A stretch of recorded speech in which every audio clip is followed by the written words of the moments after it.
الرجيم بسم الله الرحمن الرحيم الحمد لله رب العالمين الصلاة والسلام على صاحب الدعوة النبوية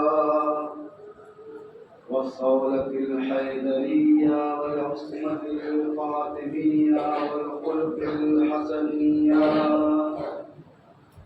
والشجاعة الحسينية والعبادة السجادية والماثر الباقرية والصدق الجعفرية والكظم الكاظمية والغاية الرضوية والجود التقوية والنقاية النقبية والعيبة العسكرية والغيبة المهدية صلاة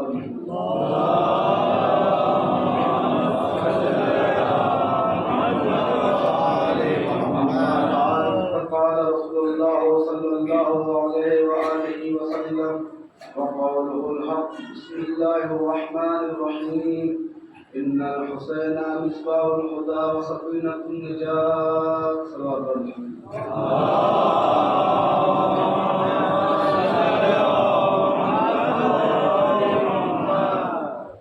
محترم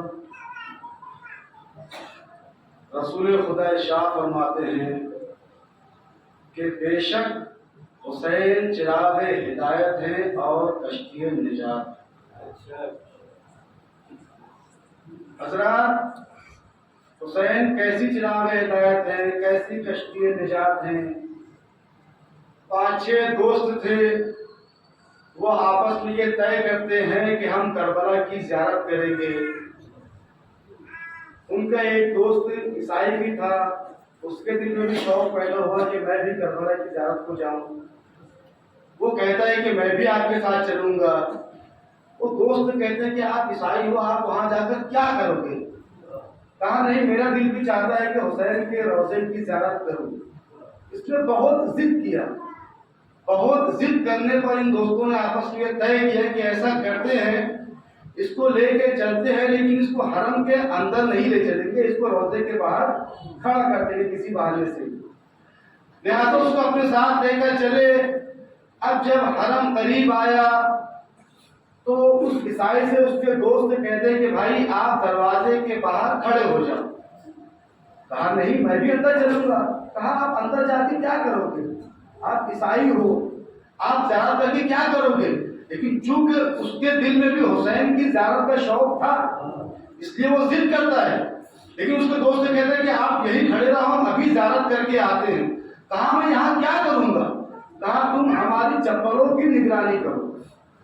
اب یہ عیسائی تڑپ کے رہ گیا, انہی چپلوں کے پاس باہر بیٹھ گیا. اب ان کو آنے میں کافی دیر ہو گئی. اس عیسائی نے انہی چپلوں کا تکیہ بنایا اور وہیں سو گیا. اب خواب میں کیا دیکھتا ہے کہ مولا حسین اور مولا عباس آئے ہیں. مولا عباس کے ہاتھوں میں ایک رجسٹر ہے. حسین کہتے ہیں کہ عباس تم نے آج کے تمام زائرین کا نام لکھ لیا؟ کہا جی مولا. حسین نے رجسٹر کو لیا. کہا عباس اس میں ایک نام کی کمی ہے. کہا مولا کون سا نام چھوٹ گیا؟ کہا میرا وہ زائر جو باہر چپلوں کی نگرانی کر رہا ہے. بس عیسائی کی آنکھ کھل گئی, بے چین ہو گیا. اس کے دوست حرم سے باہر آئے. اس کی حالت دیکھ کر کہتے بھائی ہم جب حرم کے اندر داخل ہوئے تم تو بالکل ٹھیک تھے, اب تم کو کیا ہو گیا؟ کہا وہ سب چھوڑو, پہلے مجھے حسین کا کلمہ پڑھاؤ. اب سمجھ میں آیا کہ حسین کون سی کشتی نجات ہے, حسین کون سے چراغ ہدایت ہے, کہ جب تک حسین بظاہر ہمارے درمیان موجود تھے لوگوں کو نجات دیتے رہے, لیکن آج جب حسین ہمارے درمیان موجود نہیں رہے تو حسین کا روزہ مرکز چراغ ہدایت بنا ہوا ہے.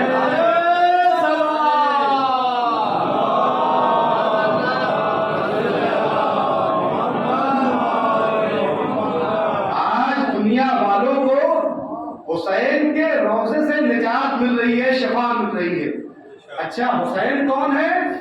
جناب فاطمہ کی اولادوں میں سے ایک اولاد ہے، پوری توجہ کے ساتھ خدا کی قسم، حسین جناب فاطمہ کی اولادوں میں سے ایک اولاد ہے۔ ایک عالم دین گزرے بہت بڑے، ان کے ایک ہاتھ میں ایسی طاقت تھی، ایسی قوت تھی کہ جس کو بھی ہاتھ لگا دیتے تھے اسے شفا مل جاتی تھی۔ آیت اللہ وحید خراسانی ان سے پوچھتے ہیں کہ قبلہ آخر آپ کے ہاتھ میں ایسی کون سی طاقت ہے کہ آپ جس کو ہاتھ لگا دیں تو اس کو شفا مل جاتی ہے؟ وہ عالم دین کہتے ہیں قبلہ میں بہت مریض تھا، بہت بیمار تھا، بہت دوائیں کیا، بہت علاج کیا، مجھے آرام نہیں لگا، پھر میں نے امام رضا علیہ السلام کو وسیلہ بنایا،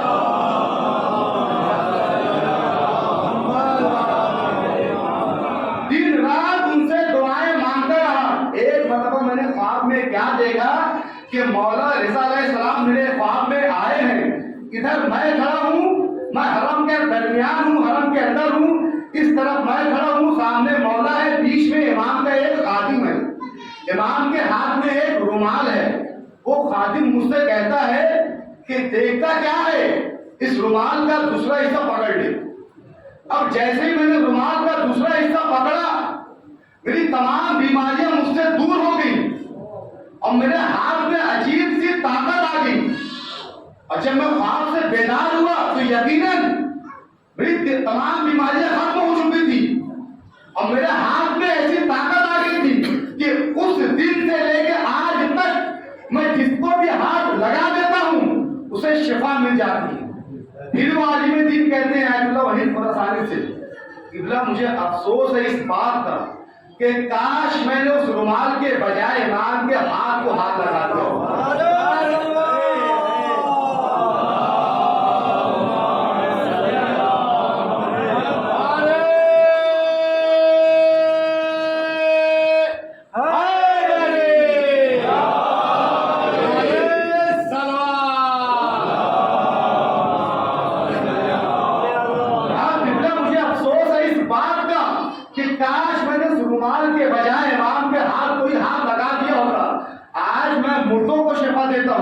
اگر میں نے امام کے ہاتھ کو ہاتھ لگایا ہوتا آج میں مریضوں کو شفا دیتا ہوں، اگر امام کے ہاتھ کو ہاتھ لگایا ہوتا تو مردوں کو بھی زندہ کر سکتا تھا۔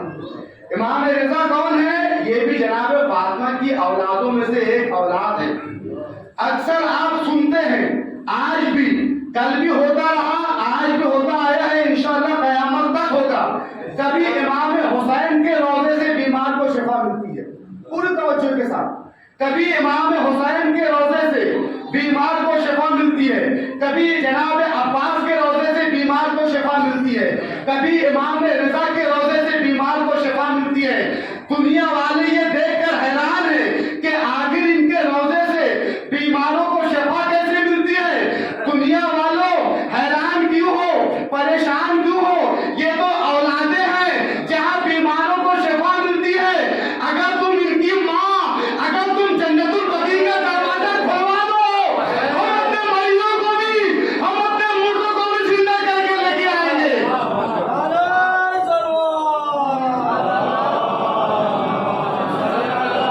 اگر تم جنت البقیع کا دروازہ کھلوا دو تو وہاں سے ہم اپنے مردوں کو بھی زندہ کر کے لے کے آئیں گے، کیونکہ اہل بیت تو اس دنیا میں ہم کو دینے کے لیے ہی آئے ہیں۔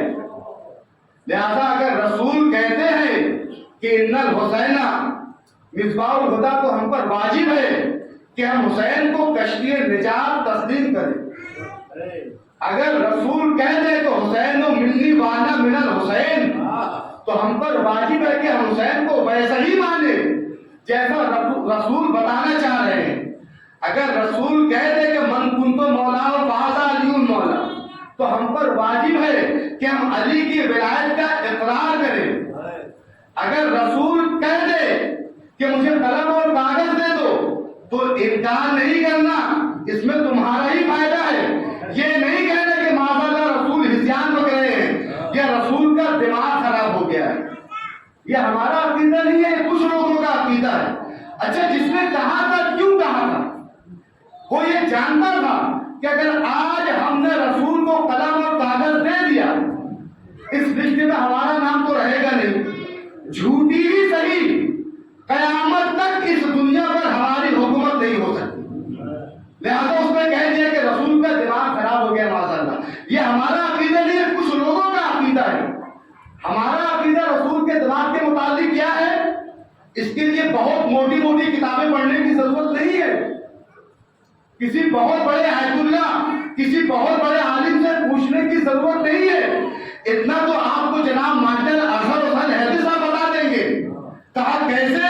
کہا جب کوئی مر جاتا ہے، یہ تلقین پڑھتے ہوئے شانہ ہلا ہلا کے کہتے ہیں نا، اسما افہم اسما افہم یا فلا ابن فلا یا فلا ابن فلا، سن اور سمجھ.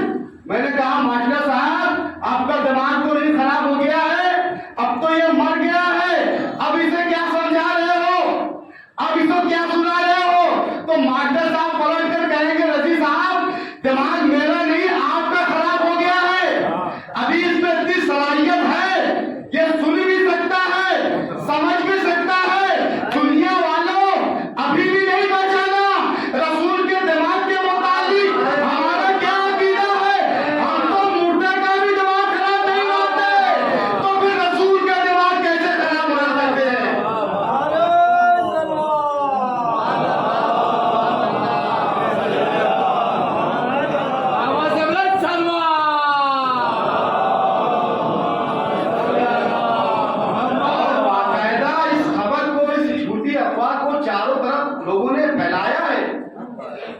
کہ رسول کا دماغ خراب ہو گیا، رسول ہزیان بک رہے ہیں. ایک حکیم یونان سے آیا مدینے، لوگوں سے پوچھتا ہے کہ بھائی وہ کہاں ہے کہ جس نے دعوی نبوت کیا تھا. کہا تم کون؟ کہا میں حکیم ہوں، میرے پاس کچھ دوائیں ہیں. میں نے سنا ہے کہ جس نے دعوی نبوت کیا تھا اس کا دماغ خراب ہو گیا ہے. میرے پاس کچھ دوائیں ہیں، میں پہلے اس کا علاج کروں گا، اس کے بعد اس سے دین کے متعلق بحث کروں گا کہ اس نے دعوی نبوت کیسے کیا. لوگوں نے کہا کہ بھائی تم جس کی تلاش میں آئے وہ ان کی تو وفات ہو گئی ہے. کہا پھر تو میرا آنا بیکار ہو گیا. کہا نہیں یہی قریب میں ان کے بھائی، ان کے وسیع، ان کے جانشین علی رہتے ہیں، ان کے پاس چلے جاؤ، شاید تمہارا آنا وصول ہو جائے. خدا کی قسم درے علی پر جو بھی آتا ہے اگر خلوص کے ساتھ آتا ہے تو اس کا آنا وصول ہی ہوتا ہے. درے علی پر گیا، ضبط الباب کیا، مولا کائنات باہر آئے. کہا کون؟ کہا مولا میں حکیم ہوں. کہا کہاں سے آیا ہے؟ کہا یونان سے. کہاں سے آیا ہے؟ کہا یونان سے. کہاں سے آیا ہے؟ کہا یونان سے. آپ نے غور ہی نہیں کیا. 12واں مسلمان ہزیان کی جھوٹی خبر یونان تک پہنچا دیا اور اعلان غدیر کو مسلمان تک نہ پہنچا سکے.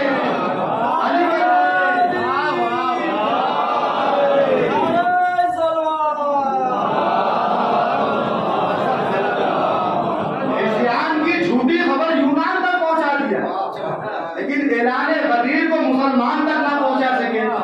علی کہتے ہیں کہاں سے آئے؟ کہا یونان سے. کہا کس لیے آیا ہے؟ کہا مولا میں حکیم ہوں، میں تو آیا تھا اس لیے کہ محمد جس نے دعوی نبوت کیا تھا میں نے سنا تھا کہ اس کا دماغ خراب ہو گیا ہے. میرے پاس کچھ دوائیں ہیں، میں پہلے ان کا علاج کرتا، اس کے بعد ان سے دین کے متعلق بحث کرتا. لیکن میں نے سنا کہ ان کی وفات ہو گئی، میرا آنا بیکار ہو گیا. علی کہتے ہیں بتا تیرے پاس کیسی دوائیں ہیں؟ کہا یا علی یہ دوائیں ہیں. علی کہتے ہیں اس سے کیا ہوتا ہے؟ کہا اگر کسی دیوانے کو کھلا دو تو وہ ٹھیک ہو جاتا ہے. علی کہتے ہیں تیرا تجربہ آج تک کبھی فیل تو نہیں ہوا ہے؟ کہا مولا 1000 مرتبہ آزما چکا ہوں، آج تک کبھی فیل نہیں ہوا ہے. علی کہتے ہیں یہ بتا میرے متعلق تیری کیا رائے ہے؟ کہا مولا میں تو آپ کو بہت زیادہ جانتا نہیں، لیکن ہاں اتنی دیر بات کرنے سے اتنا سمجھ میں آ گیا کہ ابھی جن سے مل کے آیا وہ کچھ اور ہے اور آپ کچھ اور ہے. علی کہتے ہیں اچھا یہ بتا اگر اس دوا کو جس کا دماغ ٹھیک ہو، کوئی صحیح دماغ ہو، وہ کھا لے تو پھر کیا ہوتا ہے؟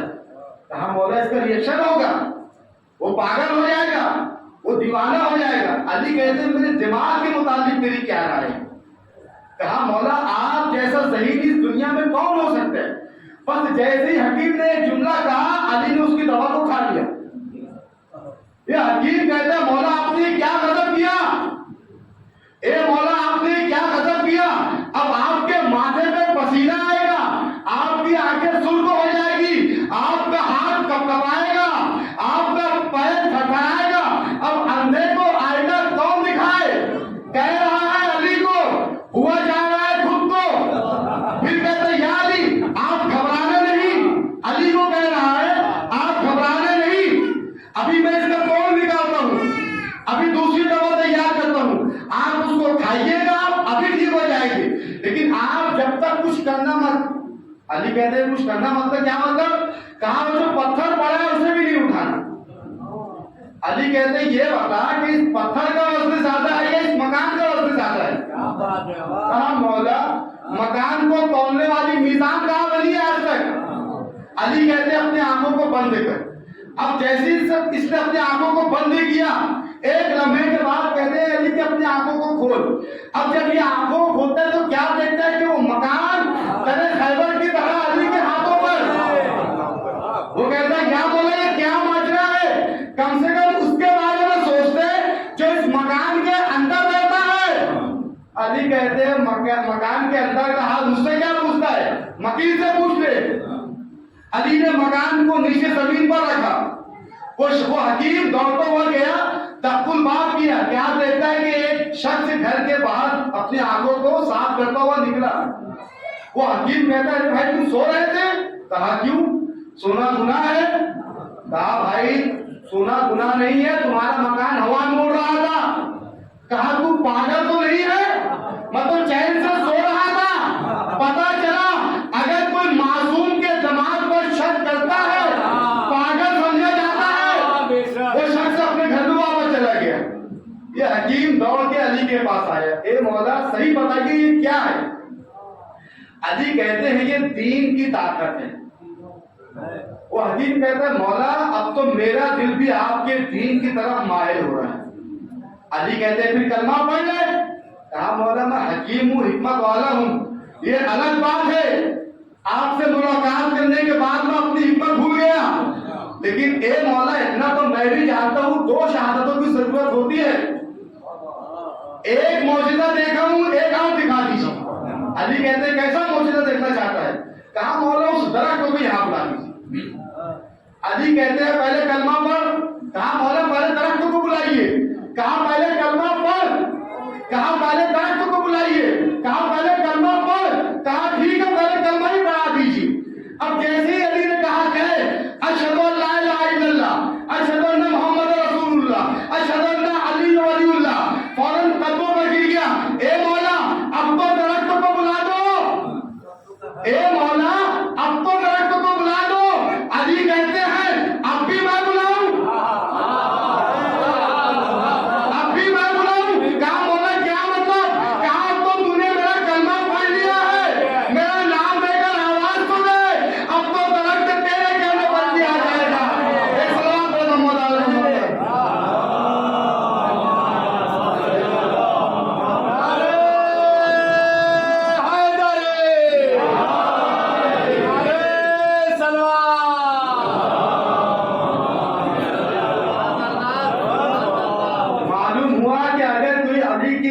اعتراض دل سے کر لے اسے بھی اتنا اختیار ہوتا ہے، اسے بھی اتنا حق مل جاتا ہے کہ علی کو وسیلہ بنا کر درختوں کو اپنے اشارے سے بلا سکتا ہے۔ لیکن وہی اس کا ریئیکشن تو ہونا چاہیے کہ اگر بھی علی کی ولایت کا اعتراض نہ کرے تو پھر کیا ہوگا؟ خدا بندہ عالم فرماتا ہے کہ اللہ الذی خلق محمد و علی دلیلا لذاتے، کہ تمام تعریفیں اس خدا کے لیے ہیں کہ جس نے محمد اور علی کو خلق ہی اس لیے کیا ہے تاکہ اپنی ذات پر دلیل دے سکے۔ ایک ہوتا ہے دعویٰ، ایک ہوتی ہے دلیل۔ اگر کوئی دعوے کا انکار کر دے تو ممکن ہے کچھ دیر کی مہلت مل جائے، لیکن اگر کوئی دلیل کا انکار کر دے تو پھر مہلت کا دروازہ بند ہو جاتا ہے۔ ہر دعوے کے لیے دلیل کا ہونا بھی ضروری ہے، کیونکہ ہر دعویٰ بنا دلیل کے مکمل نہیں ہوتا۔ اگر کوئی دعوے کا انکار کر دے تو مہلت مل جاتی ہے، لیکن اگر کوئی دلیل کا انکار کر دے تو پھر مہلت کی گنجائش ختم ہو جاتی ہے. بات بالکل مثال سے واضح کر دوں. ماشاءاللہ مولانا تقی اصغر صاحب ان کی صلاحیت آپ نے اور میں نے خود عشر محرم الحرام میں دیکھا. خدا ان کے علم میں اور اضافہ عطا کرے. یہ ایران سے پڑھ کے آئے ہیں, انہوں نے دعویٰ کیا کہ میں عالم ہوں. میں نے کہا تھا کہ اصغر بھائی میں آپ کو عالم نہیں مانتا. اب لاکھ دوستانہ ہے, دل میں ہلکا سا تو برا لگے گا. میں نے ڈائریکٹ کہہ دیا کہ میں آپ کو عالم نہیں مانتا. میں نے کہا ہاں آپ ایران گئے تھے 5 سال 10 سال 15 سال, مجھے کیا معلوم آپ وہاں پڑھائی کر رہے تھے, کوئی کاروبار کر رہے تھے, کسی رشتہ دار کے وہاں تھے, گھومنے گئے تھے, مجھے کیا معلوم. اب لاکھ دوستانہ ہے, تھوڑا تو برا لگے گا, لیکن ابھی میں نے ان کے دعوے کا انکار کیا ہے. ابھی ایک راستہ کھلا ہے. اب یہ کیا کریں گے, میرا ہاتھ پکڑیں گے, سیدھا اپنے گھر لے کے جائیں گے اور اپنی تمام ڈگریاں نکالیں گے. کہا یہ دیکھو یہ ڈگری میں نے فلاں سن میں فلاں مدرسے سے حاصل کیا, یہ ڈگری میں نے فلاں سن میں فلاں مدرسے سے حاصل کیا.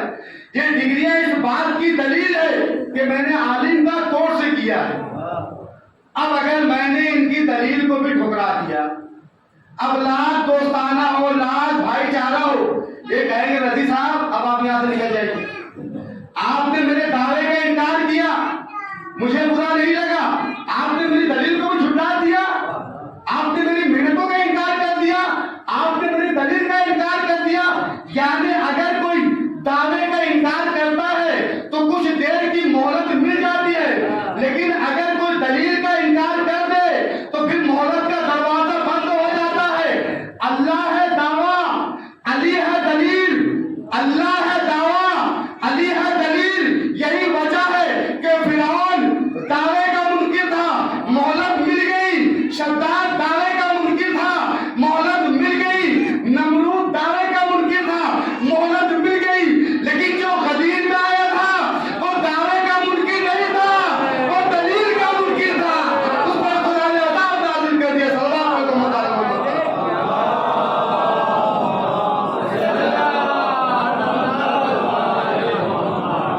جو غدیر میں آیا تھا وہ دعوے کا منکر نہیں تھا, اس نے دلیل کا انکار کیا تھا. خدا نے اسی وقت عذاب نازل کر دیا اور بتا دیا کہ جو میری دلیل کا انکار کرے وہ میرے عذاب کا مستحق ہے. مرحوم علامہ عرفان رابعی صاحب اکثر اپنے مجلسوں میں پڑھا کرتے تھے کہ بھائی کیا آپ کا کوثر پر عقیدہ ہے, کیا آپ کا جنت پر عقیدہ ہے, کیا آپ کا جہنم پر عقیدہ ہے. کہا ہاں. کہا آپ نے کوثر کو دیکھا ہے, کہا نہیں. آپ نے جہنم کو دیکھا ہے, کہا نہیں. آپ نے جنت کو دیکھا ہے, کہا نہیں.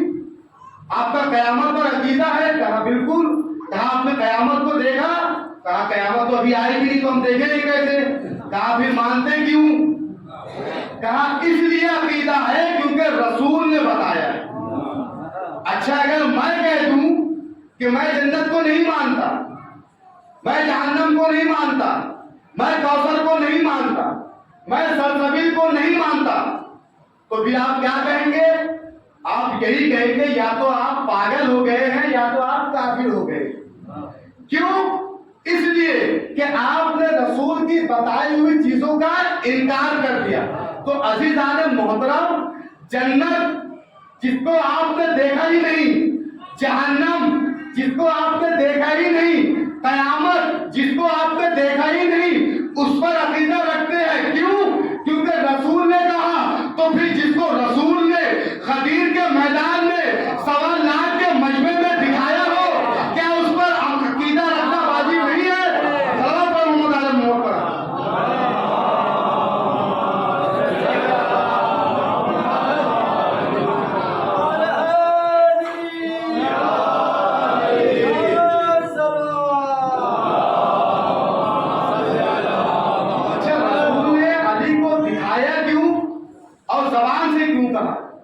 اس کو ہر ذاکر اپنے اپنے طریقے سے اپنے اپنے انداز سے بیان کرتا ہے.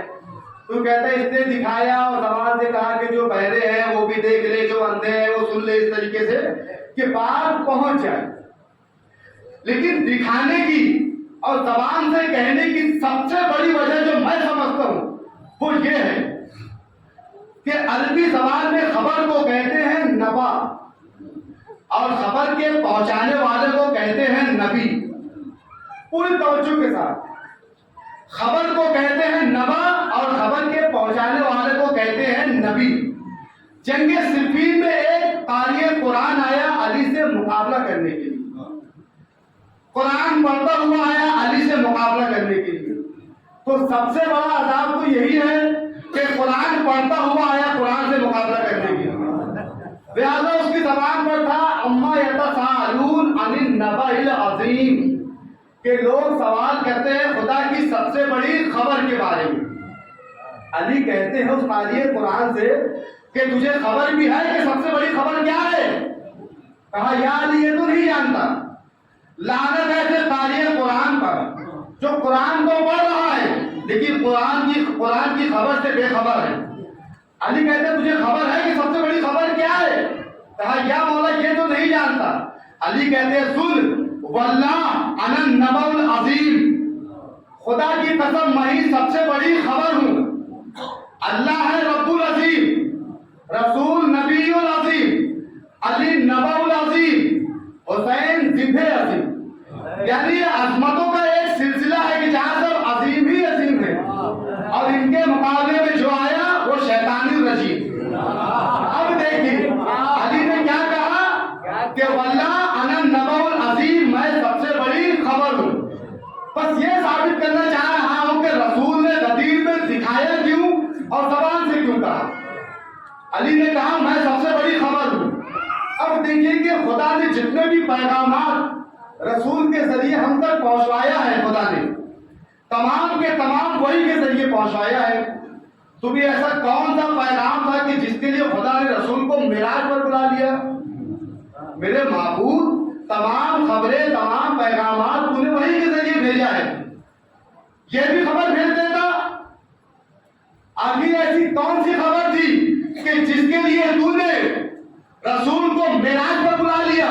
کہا مجھ سے کیا پوچھتے ہو؟ اس کا جواب قرآن مجید میں موجود ہے. جب ہم نے قرآن کو غور سے دیکھا تو اس میں ایک آیت ملی لقد رأى من آیات اللہ الکبریٰ کہ ہم نے رسول کو معراج پر بلایا اپنی سب سے بڑی نشانی دکھانے کے لیے. جس علی نے یہ کہا واللہ انا النبأ العظیم اس علی نے آگے بڑھ کے کہا واللہ انا آیت اللہ الکبریٰ خدا کی قسم میں ہی خدا کی سب سے بڑی نشانی ہوں. یعنی سب سے بڑی خبر بھی علی سب سے بڑی نشانی بھی علی. تو قانون یہ ہے کہ خبر سنائی جاتی ہے اور نشانی دکھائی جاتی ہے. اسی لیے رسول نے علی کو دکھایا بھی اور زبان سے بھی کہا بلکہ لفظوں کو پلٹ کے یوں کہہ دوں کہ دکھا کر آیت اللہ الکبریٰ کو پہنچایا اور زبان سے کہہ کے نبأ العظیم کو پہنچایا.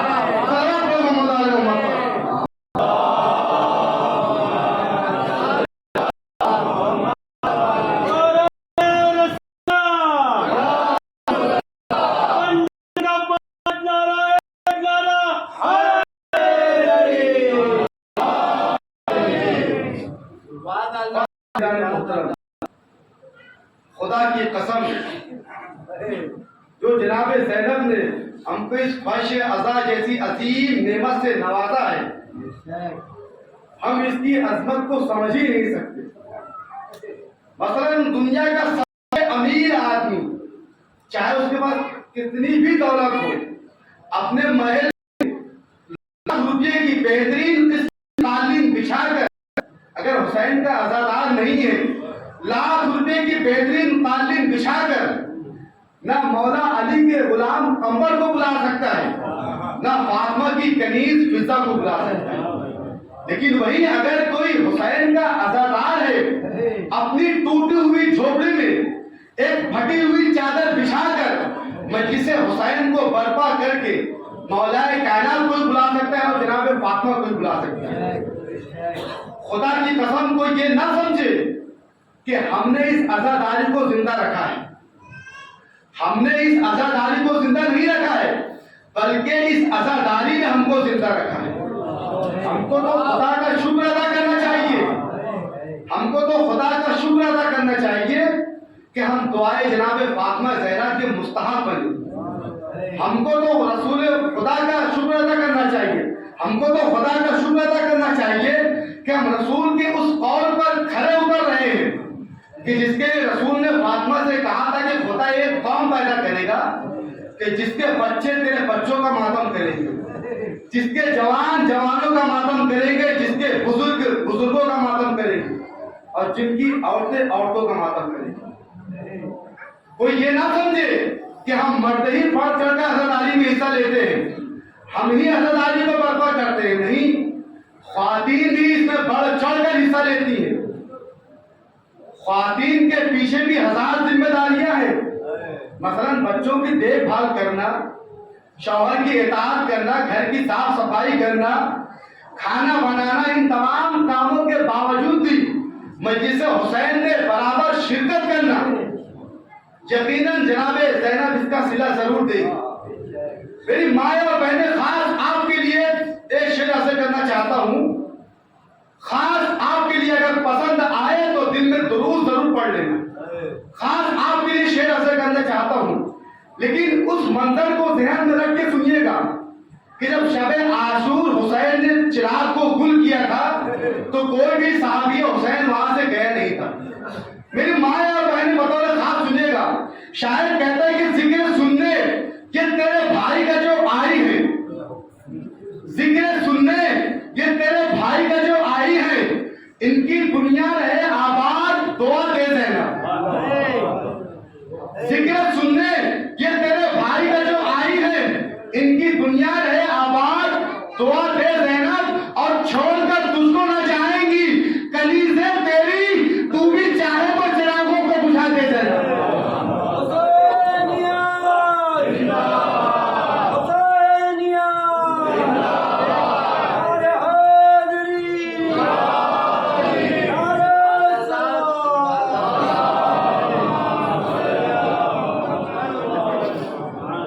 تجھ کو نہ جائیں گی کنیزیں تیری, تو بھی چاہے تو چراغوں کو بجھا دے دینا. ہاں میری ماں اور بہنوں, یقیناً آپ مجلس حسین میں ہر جگہ موجود رہتی ہوں. جناب زینب, جناب فاطمہ اس کا صلہ ضرور دے گی, لیکن بس آپ سے ایک درخواست ہے کہ مجلس حسین میں جب آپ شرکت کرتی ہوں تو پردے کا خاص خیال رکھیں, اور مجلس حسین سے ایسی محبت رکھے, ایسی الفت رکھے جیسی محبت ناصرہ کو تھی. کہا کون ناصرہ؟ کہا ناصرہ ایک چھوٹی سی بچی کا نام ہے جسے بچپن سے ہی مجلس حسین سے بہت محبت تھی, ہر مجلس میں جایا کرتی تھی. وقت گزرتا رہا, یہاں تک کہ اس کی شادی کا وقت آ گیا. اس کی شادی ہو گئی. ناصرہ کا باپ اس کے شوہر سے کہتا کہ دیکھو میری بیٹی بڑی شریف ہے, تم اس کو ایک وقت کا کھانا کم دینا, یہ کبھی شکوہ نہیں کرے گی, لیکن اسے مجلس حسین سے بڑی الفت ہے, کبھی اسے مجلس حسین میں جانے سے منع نہیں کرنا. وہ کہتا ہے بالکل میں کبھی منع نہیں کروں گا.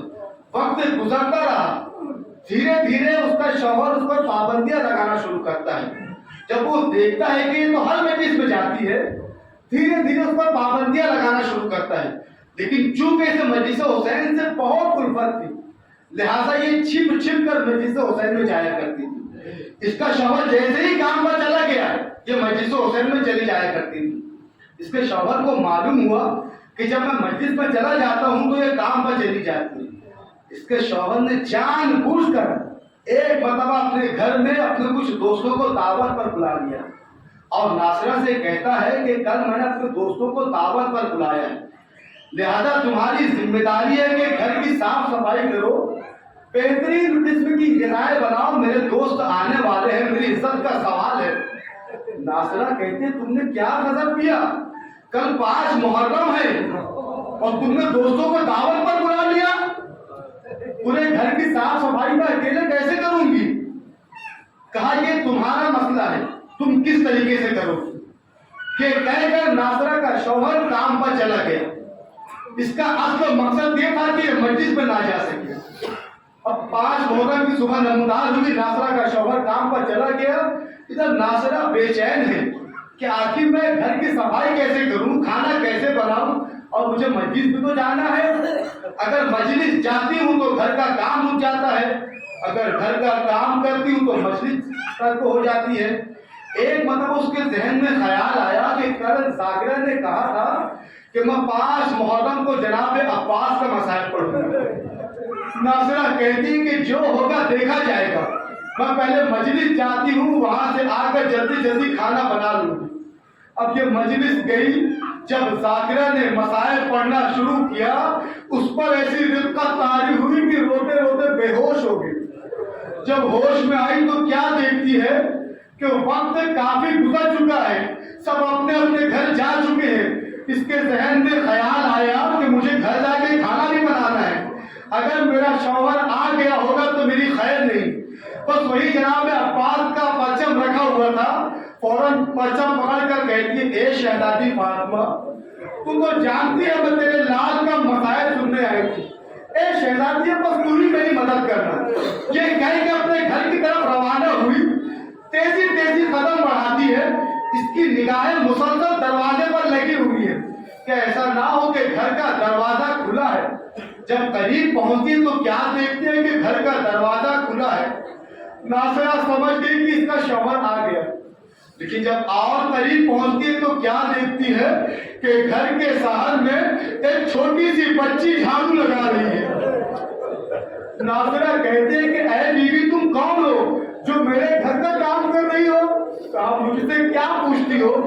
جو اندر میری پھوپھی ہے جا کر ان سے پوچھو. اب جب یہ اندر گئی تو کیا دیکھتی ہے, ایک دوسری بیوی ہے جو گھر کی صاف صفائی کر رہی ہے. ناصرہ کہتی ہے کہ اے بیوی تم کون ہو جو میرے گھر کا کام کر رہی ہو؟ تو آپ مجھ سے کیا پوچھتی ہو جو اندر میری ماں کھانا بنا رہی ہے, جا کر ان سے پوچھو. اب جب ناصرہ کچن میں داخل ہوئی ہے تو کیا دیکھتی ہے کہ ایک ضعیفہ ہے, ایک ہاتھ سے اپنی کمر کو پکڑا ہے, ایک ہاتھ سے کھانا بنا رہی ہے. ناصرہ کہتے ہیں کہ اے بیویوں آخر تم لوگ کون ہو جو میرے گھر کا کام کر رہی ہو؟ وہ بیوی کہتی ہے کہ ناصرہ تم ہی نے ہم کو بلایا اور تم ہی نہیں پہچان رہی ہو. اے ناصرہ میں تیری شہزادی فاطمہ ہوں, وہ تیری شہزادی زینب ہے جو جھاڑو لگا رہی ہے, وہ تیری شہزادی سکینہ ہے.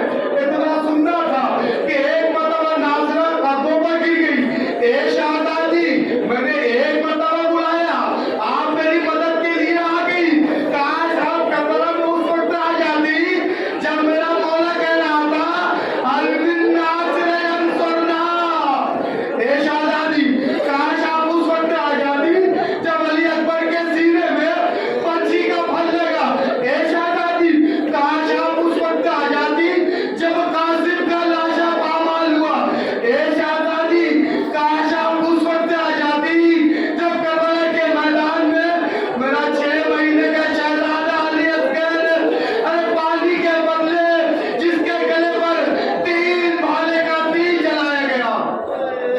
ارباب حضرام بس 2-4 جملے اور آپ کی زحمت کو تمام. جب حسین علی اصغر کی قبروں کو بنا چکے, حسین 3 دن کے بھوکے پیاسے ہیں. ایک مرتبہ حسین تھک کر قبر علی اصغر پر ایک لمحے کے لیے بیٹھ گئے. کیا دیکھتے ہیں کہ کانوں میں ایک آواز آئی, اے مولا آپ پر میرا سلام. حسین نے جب پلٹ کر دیکھا کوئی شخص کھڑا ہے. حسین کہتے ہیں تم کون ہو؟ کہا اے مولا میں سغرا کا قاصد ہوں, سغرا کا خط لے کر آیا ہوں. ایک مرتبہ سغرا کا قاصد نے سغرا کا خط حسین کے حوالے کیا. حسین نے خط کو لیا, پڑھنا شروع کیا. بابا علی اکبر کو میرا سلام, بابا قاسم کو میرا سلام, اے بابا چچا عباس کو میرا سلام. ایک مرتبہ حسین نے خط کو پڑھتے پڑھتے کیا دیکھا کہ سغرا کا قاصد کبھی ادھر دیکھتا ہے کبھی ادھر دیکھتا ہے. حسین کہتے ہیں اے قاصد تو یہ ادھر ادھر کیا دیکھ رہا ہے؟ کہا مولا کچھ نہیں, آپ مجھے خیمے تک لے کے چلے پھر بتاؤں گا. اب حسین نے سغرا کے قاصد کو لیا, خیمے کی طرف روانہ ہوئے. لیکن راستے میں بھی حسین دیکھتے ہیں کہ وہ قاصد کبھی ادھر دیکھتا ہے کبھی ادھر دیکھتا ہے. حسین کہتے ہیں تو ادھر ادھر کیا دیکھ رہا ہے؟ کہا مولا پہلے آپ مجھے خیمے تک لے کے چلے پھر بتا